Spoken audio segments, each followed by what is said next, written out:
Vous devez savoir que lorsque vous avez décidé d'être leader, une personne, deux personnes, trois personnes, sachez que c'est le début d'un chemin difficile que vous avez adopté.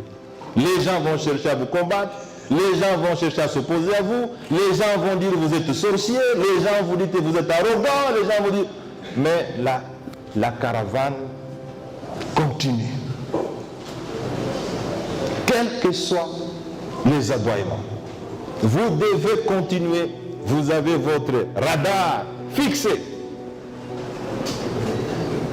Voilà ce qui fait la différence. Un leader, il tombe, il se relève. Il tombe, il se relève. Il échoue, il recommence et il prend les leçons de l'échec. Les chiens aboient, la caravane passe. Vous avez votre radar. Ils font des bruits, vous avancez. Ils crient, vous avancez. Ils vous tirent sur la chemise, vous avancez. C'est ça les leaders. Et avec ça, vous allez atteindre le sommet.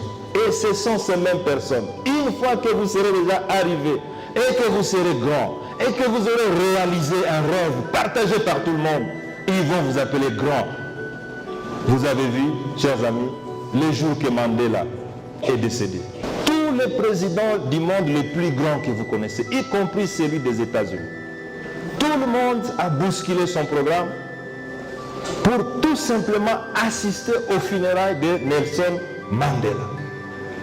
Celui-là même qu'ils ont combattu parce qu'il voulait l'apartheid. Mais lui a combattu l'apartheid. J'ai vu la chambre dans laquelle Mandela a passé toute sa jeunesse. Une chambre de presque 2 mètres sur 2 peut-être. Et plusieurs fois les Blancs sont venus lui dire, Monsieur Mandela, vous avez déjà trop vieilli dans cette chambre.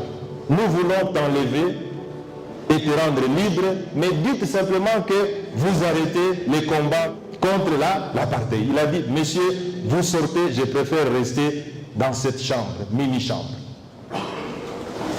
Mais à la sortie de la prison, il est devenu président de la République. Voilà le leadership. Je vous remercie.